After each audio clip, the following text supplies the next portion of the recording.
Welcome back. It is the final full day of campaigning. We are going to see both leaders stretch right across the country today. Joining me live is Liberal campaign spokesperson James Patterson. James, you must be exhausted. One final push. What's the best case scenario for the coalition at this point? Well, Laura, it's a pleasure to be doing one of my final interviews before polling day with you on Sky. There's been a few, and it's a pleasure to be back. I'm feeling really positive. I've been canvassing my colleagues and my candidates all around the country, and they've been really well received on early voting pre-poll booths, describing it as significantly more positive than the last election and even more positive than the 2019 election, which were successful. Now, there's a lot of votes still to be cast, and I suspect there's a lot of Australians who actually still haven't made up their mind. Some political science research shows quite a large proportion of people make up their mind in the booth on the day with their pen in their hand. So it's there to be fought for, it's there to be won, and we're closing out very strong with our message of strong economic management, getting our country back on track and alleviating the cost of living pain that people have faced over the last 3 years. What is your biggest strength at this point, James? Well, I think it's two things. I think it's the strong leadership that Peter Dutton's offers, in contrast to Anthony Albanese's weak leadership, particularly in an uncertain world. And it is our track record of strong economic management. You know, when Australians are suffering financially, as they have over the last 3 years, with an 8% loss in living standards, with increases in grocery prices of 30% or electricity of 32% or gas of 34%, what they're looking for is an economic plan. And the coalition has a clear economic plan, and we're also offering immediate relief. The government is not offering immediate relief or meaningful relief, and they've got no plan. In fact, their only plan is for a decade of growing deficits and $1.2 trillion of debt. Sure, but do you admit at this point that perhaps you haven't been able to convince enough Australians? Absolutely not, Laura, and I'm not going to be conducting a post-election review before millions, tens of millions of votes have been cast. We are still in there to win this. And I think the Prime Minister talks a big game. He's a very confident player. He's talked about his third term and winning his third election before he's even won a second one. But I think a lot of Australians know that they can't afford another 3 years like the last three, and that is what they'll get if he's re-elected. God forbid if he's re-elected with his coalition partners in the Teals and the Greens, it'll be even worse than it was in those last 3 years. Yeah, well, I mean, we see a very confident Prime Minister. He's going back to Dixon today, Peter Dutton's own seat. This is the most marginal seat in Queensland. Peter Dutton has held, I think, since 2004, and it's really always been a marginal seat that he's been able to hold on to. Political science polling, we know, is not always accurate. There's always a few surprises. How worried are you about Dixon? Well, Peter's never taken his community for granted. He's represented them since 2001, and he's been re-elected time and time again because he understands his community, because he's from his community, because he fights for his community. And I'm confident that he'll do well again in Dixon, as he has over the last several elections. But he's not someone who takes them for granted. He's very proud to represent the people of Dixon, and we've had very good feedback on pre-poll again in that seat. But it will come down to those final voters making a decision on the day, and we don't take them for granted. Some of your colleagues anonymously have perhaps taken out a bit of an insurance policy, anticipating this result, rightly or wrongly. I'm not asking you to do that. I'm not asking you to conduct any kind of post-analysis when we haven't even seen the results yet. But how will you approach the results of this election, James, if you do lose or you... I mean, it's still, a first-term government hasn't been overturned in, I think, 100 years. But will you take the time to review policy or will you push ahead? Laura, that's a very creative attempt to try and get me to speculate about the election outcome and what we should do after the election. That's not my focus. It's not Peter's focus. Our focus is on selling our message in the final 36 hours or so that we have between now and the end of polling. And that's about the immediate cost of living relief that we'll provide, with $14 off the tank every time you fill up with petrol or diesel, up to $1,200 off your tax next year, and a plan to drive down gas and energy prices in this country. Donald Trump has loomed large over this election campaign. Were you surprised at how much of an effect he had on the ground?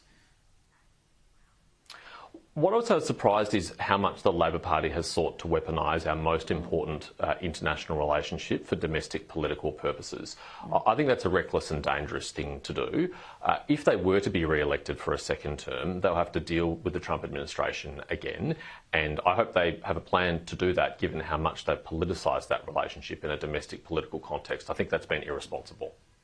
I want to ask you about the Teals as well, because there is, of course, you have some of these Teals seats in your sights. We talk about Kooyong, Goldstein in particular. But you could lose one to the Teals in Bradfield in Sydney. There has been a lot of focus on them, and rightly so, because now they have a legacy to defend and a record to defend, absolutely. Is there enough scrutiny? Is there too much focus on them? Should they be treated like the major parties are? What's your view of that? We're highly competitive in the seats that the Teals won at the last election precisely because they have a record which can be judged. Last time they could promise anything to anyone and there was no real opportunity to scrutinise them because they had nothing to be compared to, nothing to be measured on. But now we've got a really objective measure, a factual measure, which is that on 73% of occasions they voted with Adam Bandt and the extreme Greens political party in the House of Representatives. And their constituents are quite shocked by that because that's not what they were sold before the last election. There's real buyer's remorse in a lot of these seats, and that's one of the reasons why we're highly competitive, as is their conduct. I mean, their conduct when it comes to fundraising, I think, leaves a lot to be desired. They've introduced American-style big money politics to this country, and they haven't been transparent and open about that, despite their claims. Their conduct in stealing signs, in mistreating young hairdressers and other extreme behaviour really has damaged the Teal brand, and I think they'll be judged by their constituents for that.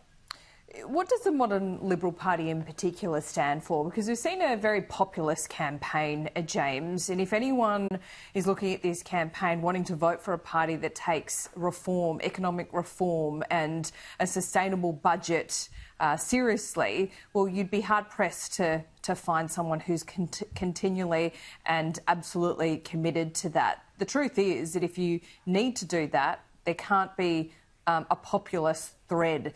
This campaign, I would argue, has been very populist indeed. And who is going to be the party or the individual, the Prime Minister, who tells the Australian public that cuts are going to have to be made and they may not like them?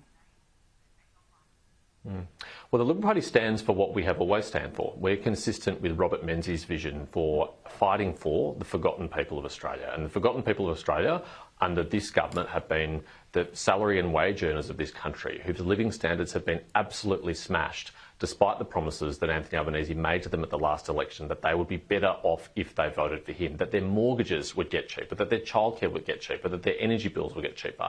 None of those things have eventuated, and they are hurting, and they need help. And that's why we're providing targeted, immediate relief that isn't baked into the budget over the long term, but will make a real difference for those families and the expenses that they've faced.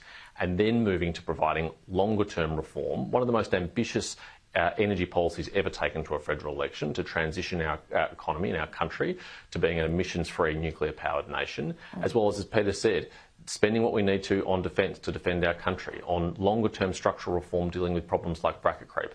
They're the things we will do if we're elected once we've cleaned up Labor's mess. And James, isn't that just the point? Because you talked about spending in that answer. You didn't talk about any of the cuts that might need to be made.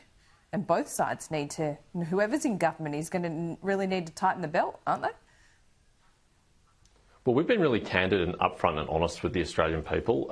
Angus Taylor and Jane Hume, I think, did a great job releasing our costings yesterday. Okay. The budget bottom line in terms of deficits over the next 4 years will be $14 billion better than Labor. That is the net impact of the policies we are taking to this election, is to improve the budget bottom line.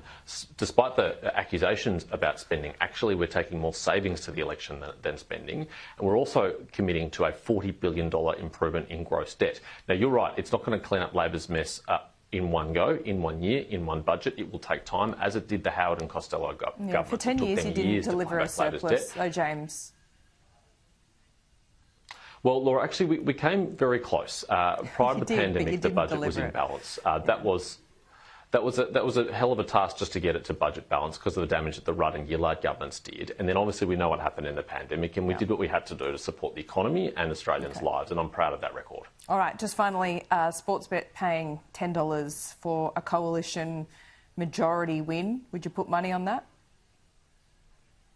Well, I hope they're not paying out like they did before the 2019 election. That was an expensive mistake made by a number of the bookies. I'm not someone who bets on elections for obvious ethical reasons, and I would encourage Australians to spend their money elsewhere. Yeah, it did cost Sportsbet some $3.5 million. So there you go. James, enjoy the final day. Thank you for your time as always. I'll see you soon. Thank you, Laura.